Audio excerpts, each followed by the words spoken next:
Welcome back to the CineFiles, everybody. The show where three now movie lovers get together. Hi. Hey, welcome back, by the way. Thanks. And please don't leave me hanging. The hand's just sorry, hanging I thought you were just like, hey, this is Jamie. We missed you, Jamie. No, we love having you back. This is awesome. But each episode, you know the drill.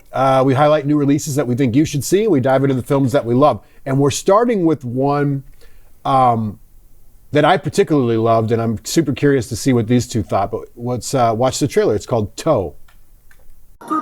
I'm really running out of options here. I need to work. So you have a vet tech license but no college degree. You need a college degree to stick a thermometer up a dog's ass? So how long you been sleeping in your car for? 7 months. Did at least a nice ride? It's a 91 Camry. Toe is a small picture, right? A small story about a woman who is struggling to get a job, struggling to get some money, and a number of cataclysms happen to her, like her only possession, her car, with everything she owns in it that she was currently sleeping in, gets towed. And it takes a long time and a long, arduous fight for her to try and get this thing back, but at the same time get back her sobriety, her sanity, and her family. I guess I'll start right there. I think you guys were always saying that Rose Byrne might be the best living actor, and I see why you say that now. There's a particular scene in this movie where she's sharing for the first time at an AA meeting, and I thought, cue the Academy. Mm-hmm. It's one of the most compelling pieces of acting I've seen in a long time, since Hamnet, and. This movie wins, man. It wins. It's what I needed.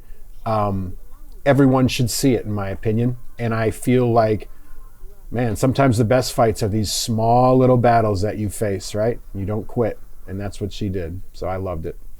Absolutely. I think a lot of people will watch it and be like, what can I relate to? I'm not an unhoused woman in Seattle. I don't have a $20,000 tow bill. I'm just going to watch her suffer for could be pretty an hour quickly. and a half or 2 hours or whatever. But even if you're not experiencing that specific hardship, I think you can relate to her character no matter what your hardship is.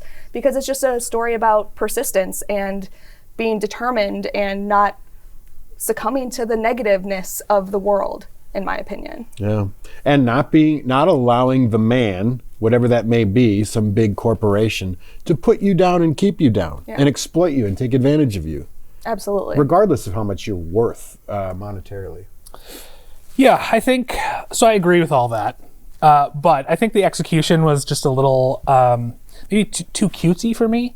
I thought it was, like, there are these random asides where, you know, she applies for this job at a veterinary clinic or something, and they take photos of animals in tubs, and it's very cute. Yeah, what was up with that? And they just randomly, throughout the movie, it's like doing that. It's like the movie doesn't trust that we're invested, and it like needs to lighten the mood for us somehow. So it cuts to these random shots of dogs in tubs, and there's no, like, she doesn't work there. I don't know why we're seeing this dog in a tub in the middle of the movie.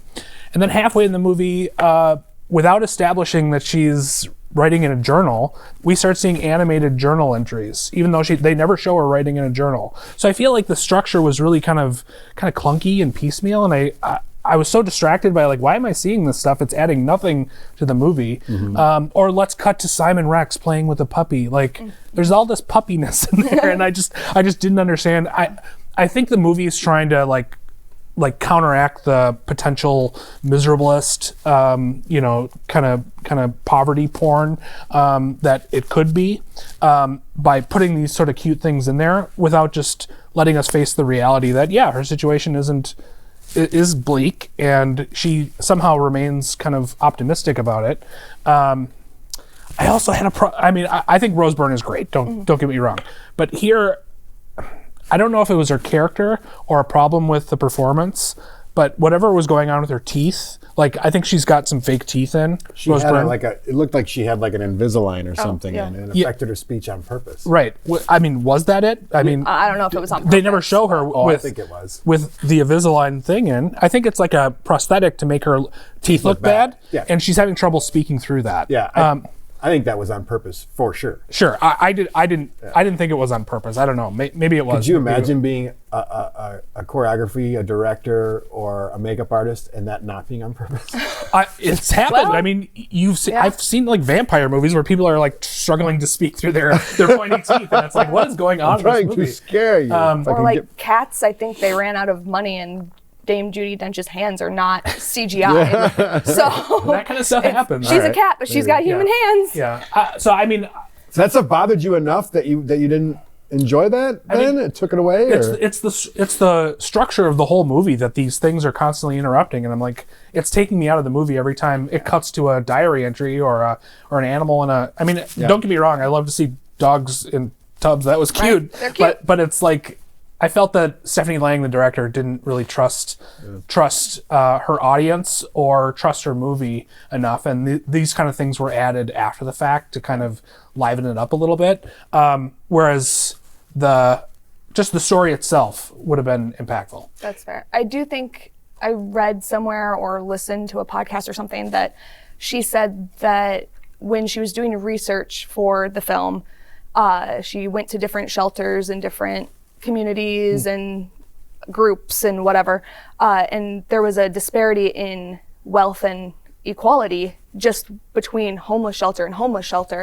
And I think like one of them, she said that like the Easter decorations were used as Christmas decorations, but then at another one there were like puppies and stuff everywhere. So maybe she's trying to use that as like that sort of image of like sometimes there's money and sometimes there's not.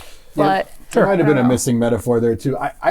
I was confused too. I thought maybe the dogs were now suddenly part of the shelter she was staying at. Yeah. Maybe there's a metaphor that didn't really work out there. Like because the only thing it reminded me of when the dogs are in the glitz and the glam, right, was that sort of Christmas party they had at the shelter when the family came, and there was like the decorations, and it kind of seemed like that. Maybe it was a metaphor that just wasn't worked out. I certainly didn't think of it. I had no problem with the narration though. I knew it was animated narration. I knew she was telling a story, and I didn't mind that at all. Plus, she read from it at the end, so it made sense. Yeah. I mean, That's what she read to the judge. Sure. At the end, that piece. But it just randomly comes in halfway through the movie. Like it was literally an hour into the movie that it happened. That's fair.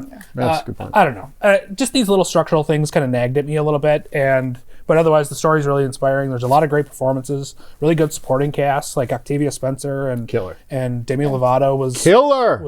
Was good. I love Elsie Fisher and Dominic Sessa. Those two are just incredible. When she sang, it changes everything, man. I understand you're like had like a voice caliber talent at the shelter, but that's how it goes. Sometimes people have extreme talent and find themselves in tough situations. Yeah. Power of music's really there, and I'm happy that they let her sing the whole song. Yeah. That's fair. So what'd you rate it? I'd say try it. I would say see it. I'm gonna see it. Oh, I'm gonna see it. I'm a borderline must see. Oh. Borderline. Hey, look. Interesting. There's a lot of dark stuff out there, man. Anything that can bring you up, I'm all in. All right, very good. Moving on. Speaking of bringing you down. Ready or not, 2, Here I Come. You've caused quite a stir, Mrs. Ladomas. You married into that family. Now they're dead. What you didn't know is that this goes far beyond them. By surviving hide and seek, you've triggered a new game. This time against the High Council families. Double or nothing. This part will be familiar. They will try to kill you. Okay, so this is Ready or Not 2, Here I Come, which you would think everybody seemed to like Ready or Not, the first one in 2019. This one would also be really exciting and really fun and really beloved. It is a sequel, obviously, to the first one. It picks up right where the last one left off, even though that was 6-7 years ago. We're right back in the story. Don't ever do that again, even though you're not on camera, Mr. 6'7". Oh, it's too easy. Low-hanging fruit. But essentially, Grace survives. Her sister comes to the hospital as her emergency contact, and they get pulled back into this ridiculous game of hide and seek. You think it's over. It's not over. It's probably even worse because now there's multiple families involved, and they're handcuffed together, as you can see just there. I didn't hate this movie, but I do think I would have liked it better had I not just watched Ready or Not right before this one. If I had that benefit of time, I maybe would have been like, oh, okay. But there's just so many explosions of people.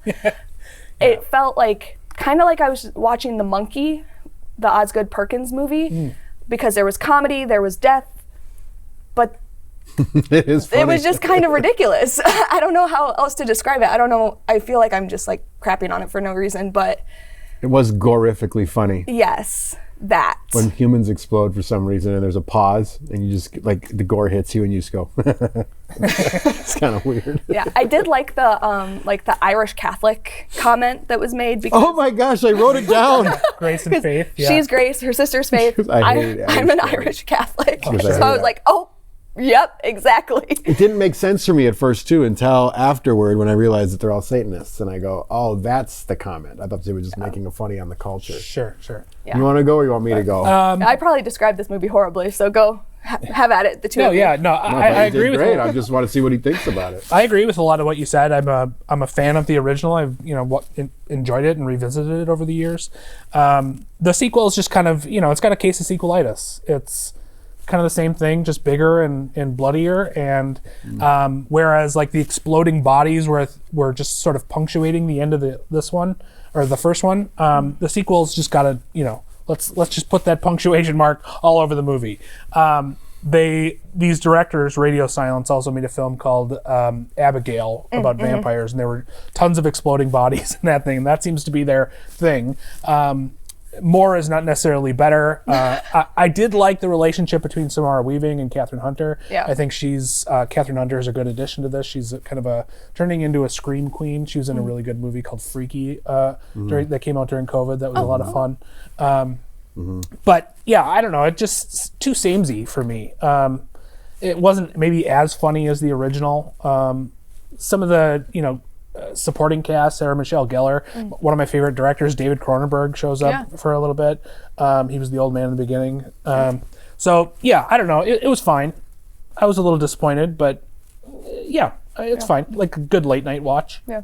I had fun with the ending. I laughed a lot. Yeah, I there. didn't watch it. But Ready or Not? No, or I walked Ready or out. Not too? You I walked literally walked out. Yeah. Oh. I walked out, which I don't ever do. well, you hadn't seen the original. I hadn't seen the original. I didn't walk out because it was bad. I walked out because of the violence against women. When the Titus or Titan Titus, character yeah, and is just pummeling the sister and excessively, and I just go, no thanks. Fair. It went on for minutes, It did. and I just go, what are we doing here? What I are we do feel- like? What are we doing here? Like, I could have watched this movie on like 2 times the speed and not lost anything. Yeah, it didn't do anything for me, man. Sure. I would have liked to see him. I understand the premise. I like the blowing up because I always question why are they exploding, and it insinuates some sort of supernatural, spiritual vengeance or ability to nuke somebody if they break the rules. Which is, I'm interested in that curve, this angle. Sure. I thought Elijah Wood was great. He was really good. Yeah, Oh God, you was get fun. Frodo up in there, man. Just being the devil's lawyer. I'm Don't you into mean it. Harry Potter, not Frodo? Yeah. Well, I liked it all. I mean, and the acting was good, but boy, for a movie that's called Ready or Not, there was, in my opinion, no horror. Like, there's no fear. There was no suspense in any of the chase scenes. I mean, it's like girls peeking behind a tree trunk, and then guys like, "Gotcha." Yeah, You're like, what? And then he's trying to use an axe because he has to use a weapon from when his rich family got involved with this whole diabolical game. I don't know, man. As far as look at for the people who grew up on like Krueger and Friday the 13th, not even in the same sport. I do think, based on what you just said, you would like the first one more. And Probably. you probably wouldn't walk out of the first one. Yeah. Probably. Well, just as long as there's not excessive, horrific beating of women by men, I'm just not into it. you Sure. know? Yeah, I will say that scene, I was like, oh, this is going on for a long Yeah. time, and it's really brutal. There wasn't that kind of brutal edge to the first one. It was more of just a comedy. And yes, a lot of people are dying and whatnot, but it didn't feel so mean-spirited as that scene. And I think I would argue that scene was more about establishing how awful Titus is. Yeah, for and sure. kind of setting up you not Works. feeling necessarily safe, or when things happen later, bad about it or happy about it or Right. whatever. Like, He was They're in just it. trying to like give you a view of this person so that the rest of the story can go one way. Yeah. Yeah, I read about the ending later because I felt bad being on the show and not knowing the ending. And I go, maybe I should have stayed, but I don't know. It kind of crossed the line for me. Sure. Fair. There's actually, we'll talk about it later in the show, The Apartment. There's a scene too that gave me the same feeling. Would you rate it? I would say try it. I mean, I feel like a lot of people will enjoy it, even though I probably didn't. Yeah, I'd say try it too. It's fine for a late night watch, and if you're a big fan of the original, you could do worse. I'm a skip it guy, but that's just me. I got stuff to do, Skip Yeah. it. Fair. All right. Hey, when we come back though, this movie everyone is talking about, and most people love it, but there's some strong opinions against it too. We'll see if our opinion measures up to what Brian thought about Project Hail Mary when we come back.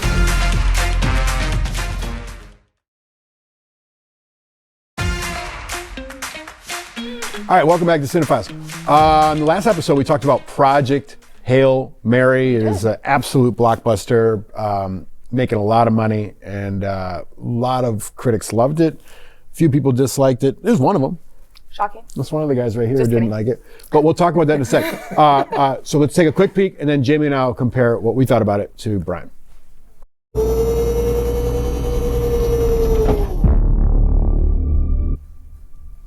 All right, so Project Hail Mary is about Ryan Gosling waking up on a space station, realizing slowly that he has to save the sun from dying. He's on a special mission where he's alone in space and has to work with an alien to solve their mutual problem of both of their sons dying due to a small biological sort of infection.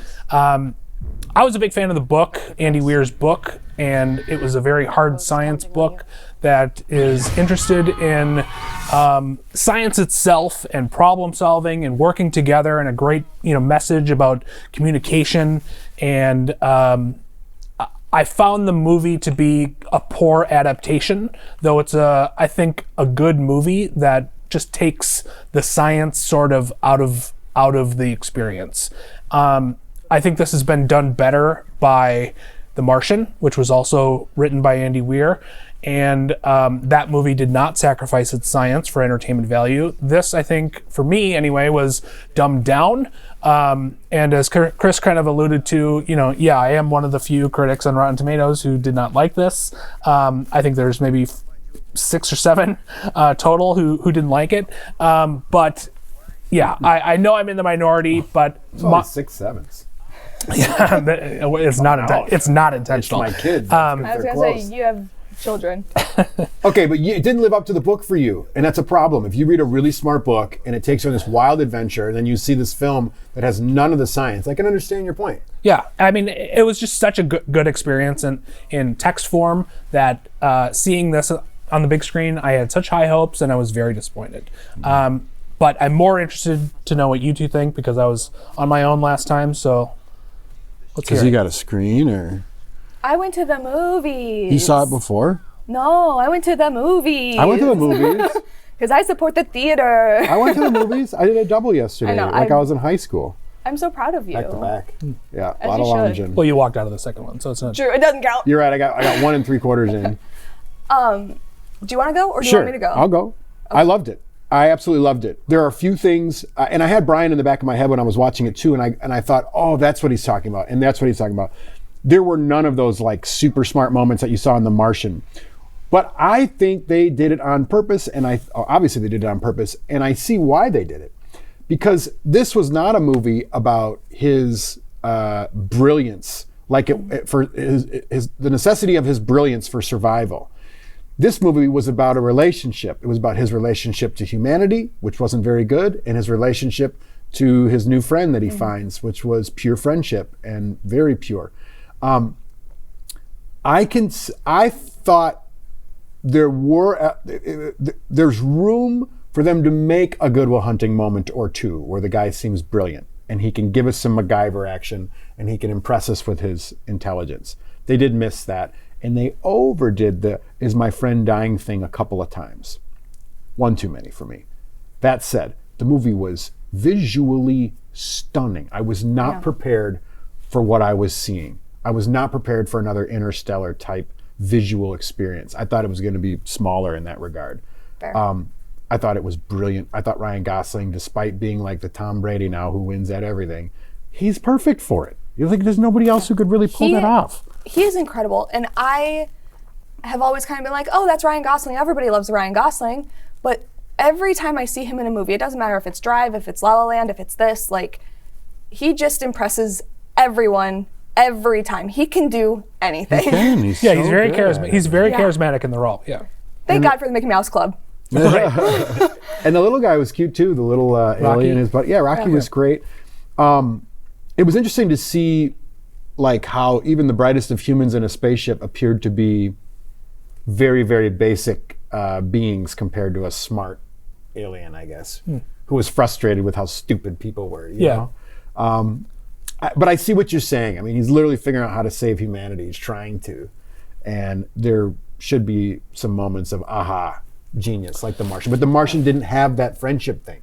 It didn't have that entire element. It didn't have the alien thing. It didn't have any of that. That's what's so interesting about the book, though, because Rocky has this certain set of knowledge. He's very good at math. He's got like a computer brain, but certain things, dramatically, he's unaware of, such as radiation, because he can't see. Right. Or his entire people can't see. So they have to work together and put their unique knowledge together. And I think, I don't know, for me that was kind of lost and kind of glossed over. Even their friendship, I thought, was a little glossed over, and too many montages in this kind of VR room where they're just sort of like, oh, this is what Earth is like, and here's a shorthand for our friendship bonding in a montage. Same thing with at the beginning when they're trying to figure everything out, and Ryan Gosling, takes a security guard to like Home Depot or whatever, and they're like bowling with tinfoil boxes. Like, why is this in the movie? It was weird. It's so weird, and you could. It's what a kid would have when he has an unlimited budget. Yeah, right. I don't understand He was why. excited to prove everyone wrong. That was my dream at Home Depot. And I've seen interviews with Ryan Gosling where he's talking about, like,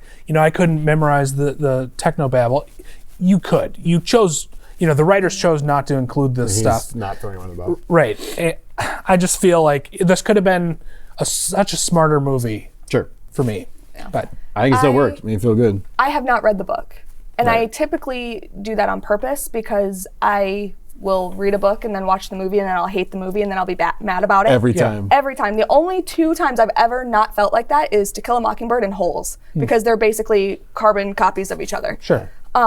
But because I haven't read the book, I really enjoyed it. Yeah. Me too. One of my friends said that they went to the theater with their girlfriend, and she had read the book, he had not, and she told him that she felt that the things that were excluded from the book didn't necessarily need to be there in the movie because it was still a full story. It didn't like take away, make us question what was going on, those sorts of things. So she differed with Brian. She does differ with Brian. So I'm interested to see when I read the book if I agree with you or her, just because she does make a point. I wasn't confused at all. Yeah, I understood throughout the entire movie. But if there's a lot of science, if there's a lot of in-depth, like, this is how they're getting to know each other, I would probably really enjoy that. Yeah, I think the worldview of the book is completely different than the one in the movie. I mean, not to give anything away, but there's a choice that he could make at the end. And yeah, because the ending is different, is what I It's a little bit different. In the book, he has made a choice, and in the end of the movie, it's like, oh, I could do one or two two things, and I think that's a good example of what they've changed about this story. In that Ryland Grace is a guy who, another character named Grace, by the way. I know. I was thinking about that. I was like, how many times are we going to watch movies where the protagonist's name is Grace and they become an unlikely hero? I mean, even that, they call him Ryland all the time in the book, and they call him Grace in the movie. I mean, that's a choice. I mean, they're playing more with like the spiritual, emotional element, whereas, again, the book is just hard science, and that's a ideological choice that they're making for this movie, and I just think it's dumbing it down for people. Yep. Sure did. Worked. I did have the thought at one point while watching the movie that I was like, why is there always a rock or a BB-8 or a dog or some sort of character that we're forming an emotional attachment to. Why can't we form emotional attachments to humans anymore, correct. right? Yeah. But He's cute though. I mean, he was cute, and it seems like from conversations with people who have read the book, the alien is a very emotional character, and you do form that emotional attachment even in the book. So it's not like a BB-8, here's something that you can buy a toy of later. No, it's a complicated character in the book, and